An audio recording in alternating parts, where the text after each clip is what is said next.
Well, it's been a very busy week for me. Last Friday, I was on a boat in Tampa Bay, scattering Stan's ashes and having a party. It was a bittersweet time. And, you know, that took a lot of planning. It's been almost 2 years. So you can imagine, it's taken a while for us to get to doing that. But the thing that I was thinking about as I was writing this talk was that anything that we do takes a time of planning, of doing something about it. Then on Thursday, I was in Cincinnati to see the Dead Sea Scrolls. Well, I want to tell you a little something about the Dead Sea Scrolls. I thought I was going to see a whole bunch of scrolls, you know. Well, actually what I saw was a piece of sheepskin about that big. And on that sheepskin was the Ten Commandments, which has not been this is the only place it was coming in the United States. And so it was the only opportunity to ever get a chance to take a look at them unless we went to Israel or perhaps Rome. So it was really quite interesting to see. But all of these things are things that we do because we've made plans to do them. And what about Chris? Where is he? He snuck out on us. Chris, our drummer. He has gotten this wonderful opportunity to go to this very, very good school in Boston. But you know it wouldn't have happened if he hadn't have had that dream in his heart from probably the time that he was a very young man. I can see that, you know, when we have that dream, and you can tell when you watch him play how much he loves it, can't you? You can just tell that he really, really loves it. But you know what? He wouldn't be going to that wonderful school if he hadn't made out an application and sent it in. He would not have gotten that scholarship if he had not applied for it. So everything that we do takes action. It takes action. Everything that we do is not hopefully just idle wishing. If anyone is sitting out here this morning with some idle wishes, you know what? Get rid of them. And get something that you're really passionate about, something that you really want to do, and go for it. There was a young man some time ago who had just graduated college, and he was a truth student, and he'd been praying for a job. He really wanted a job, and he had, you know, sent out his resumes, but he just wasn't getting any results. And as a truth student, he'd been doing a lot of praying, and he had done his affirmations, but still nothing happened. So one day he talked to an old friend that he had known since he was a child, and he said, you know what? I don't know what's going on. No one seems to want my services. I don't seem to be able to get a job.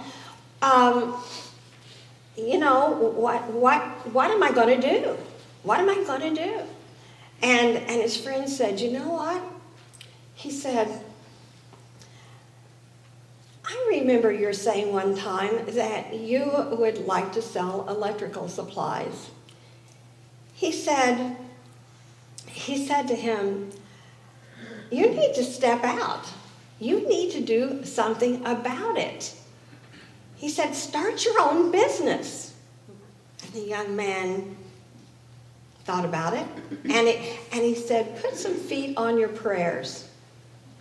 Step out, move a little. Take that first step. You said you wanted to do this. You know, get an office. Get yourself a room. It need not be an elaborate or an expensive one, and then prepare yourself for selling. Well, this was the only advice that this young man had received, and he was really kind of excited about it. And after he spoke with this old friend, he had like a spring in his step, and he realized he was walking a little faster. And this was, he thought, and he walked in like this cadence, get yourself a room, take the first step, move a little. And as he did that, he began to think more and more about the things he needed to do. And so within a few days, he had secured an office. Now, it was small, but it was an office that was in a respectable location, and within a few days, he'd ordered some business cards.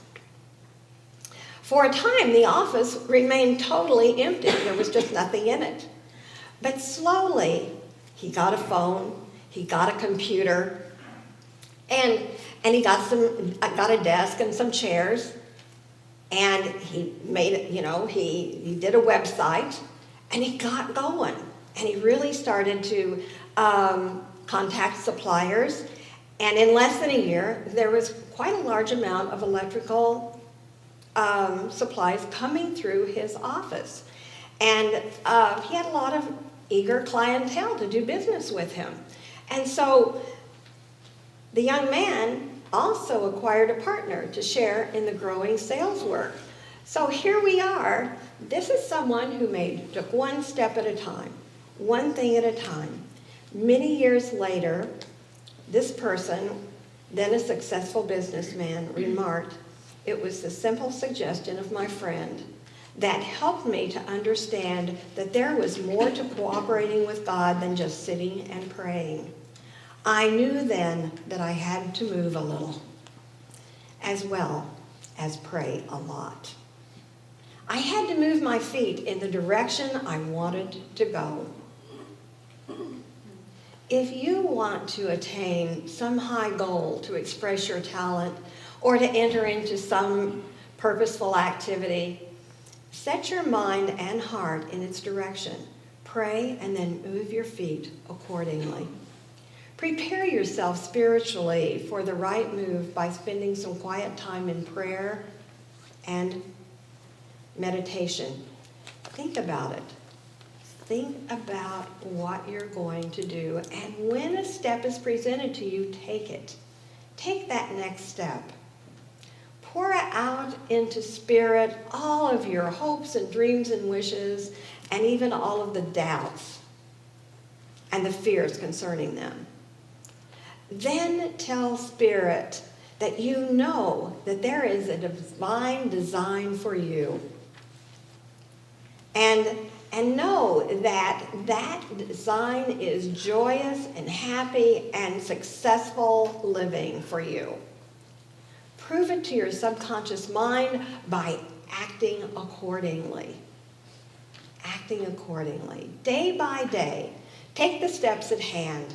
Know that each step and each bit of guidance is there for you to progress toward the attainment of the good that you're seeking, because that is exactly what's happening. That's what's taking place.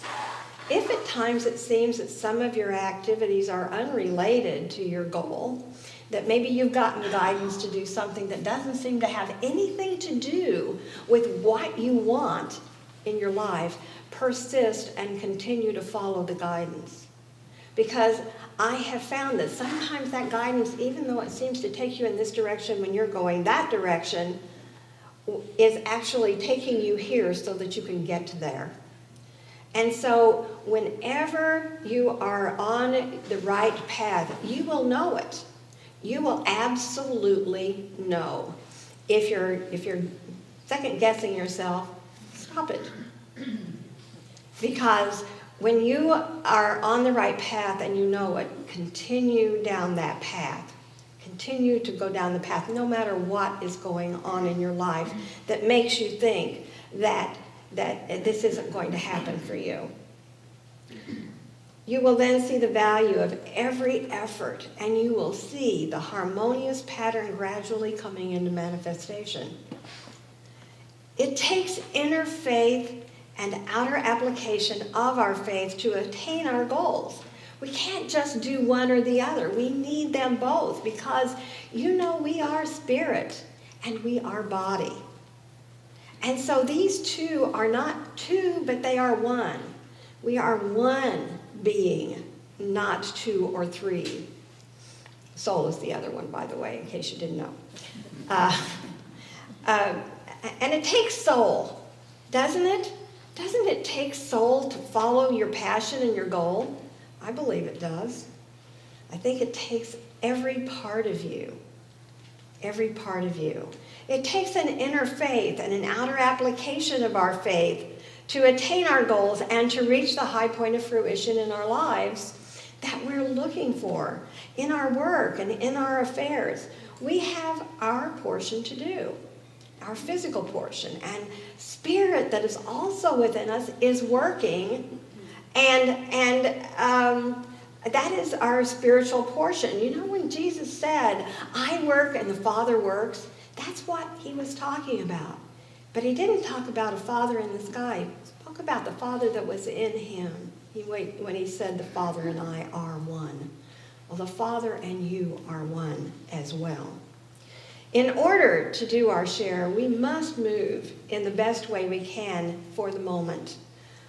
For God is ever moving in the best way for our highest good. And the more joyous we enter into this cooperative process, oh my goodness, the more easily, happily, and successfully we will complete each step of our journey towards perfection. This can be fun, guys.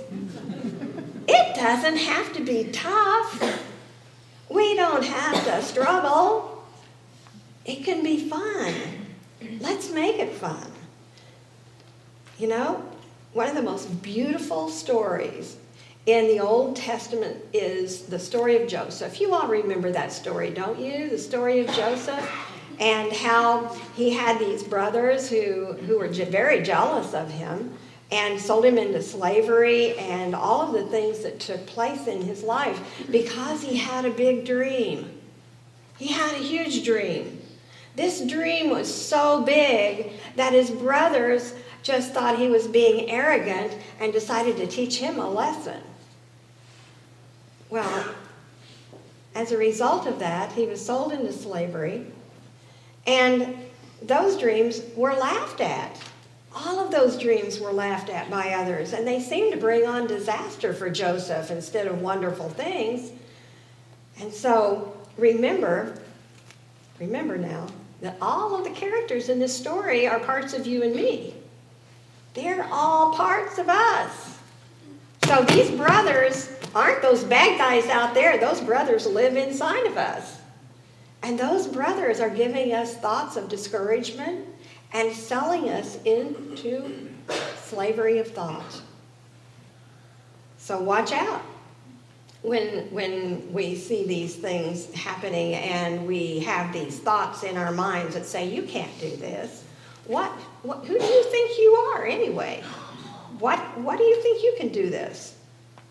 And so Joseph was sold into slavery to the Egyptians as a slave and endured humiliation and imprisonment.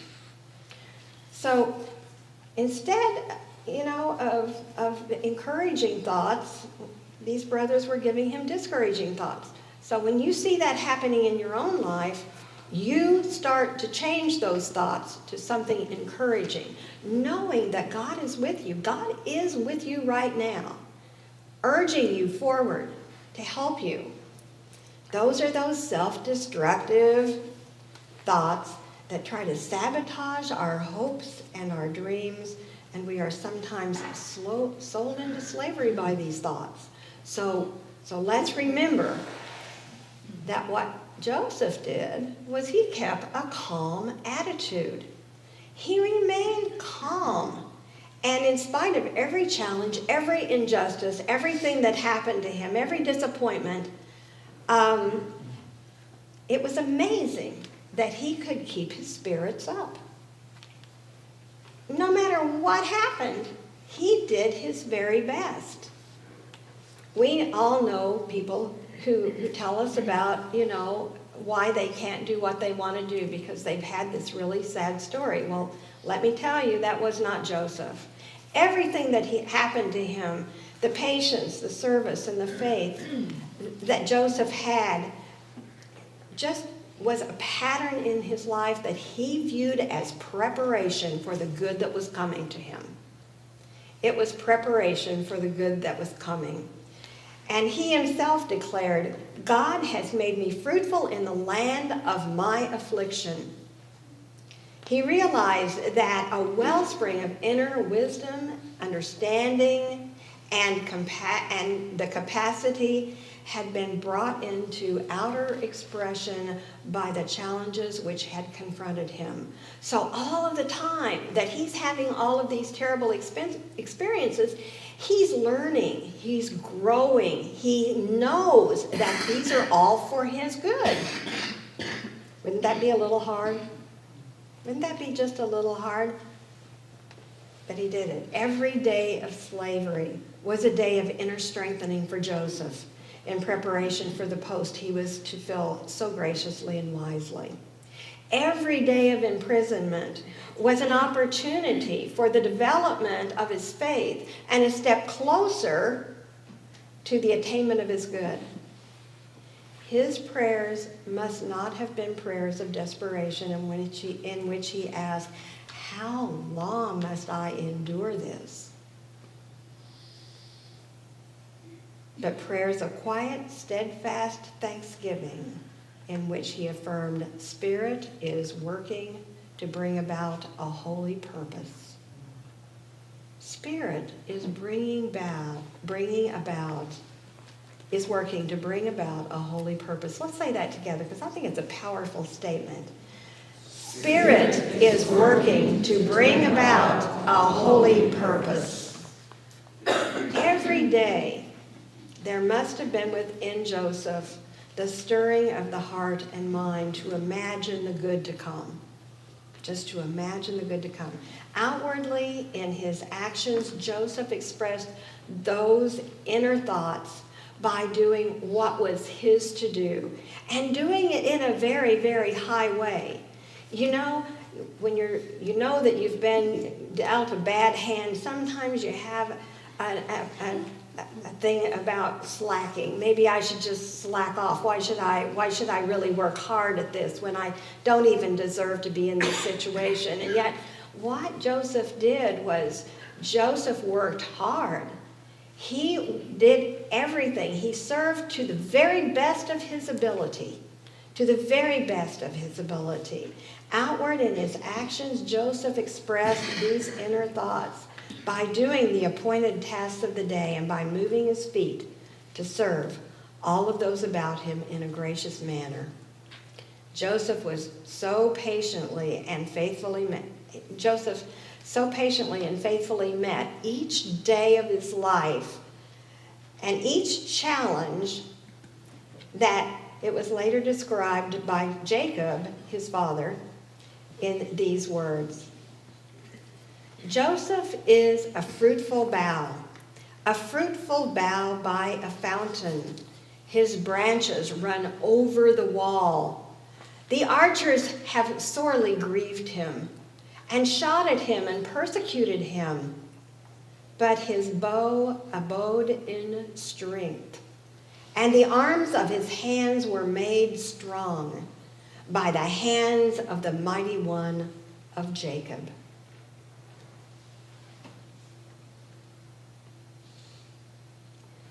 Many times, those who seek to follow the high vision of the Christ life feel that they are grieved and persecuted beyond their strength to endure, in spite of days and months and sometimes even years of trying to pursue their faith. Many who hold to high dreams implanted within their hearts find themselves stumbling across obstacles in the path and blinded by doubts and fears. They seem to be unable to perceive how the challenges of today can have bearing on the good of tomorrow. If you find yourself becoming discouraged in this way, take heart and remember the words of Jacob. But his bow abode in strength, and the arms of his hands were made strong by the hands of the mighty one of Jacob. If an endeavor is to become fruitful, there must be both spiritual and physical action. In your desire to go forward, you must cooperate or move your feet, or move a little.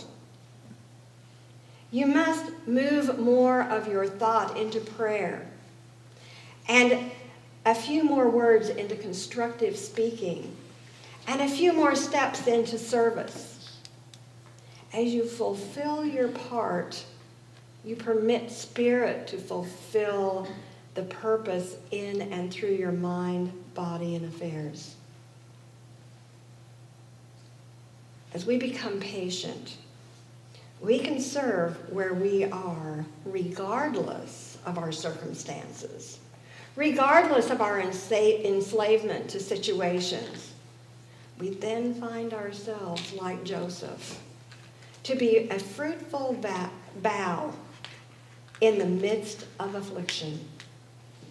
We find ourselves supplied with abundant opportunities for progress. We find ourselves moving easily, joyously, beautifully, and happily toward our fondest dreams. Isn't that good news? How many of you are going to take this and use it? I see one or two hands going up. One or two. A few of you are not sure yet, but that's okay. I ask you to take this with you and ponder it this week. And open your heart to your fondest dreams. And if you're already living them, keep on keeping on. God bless you.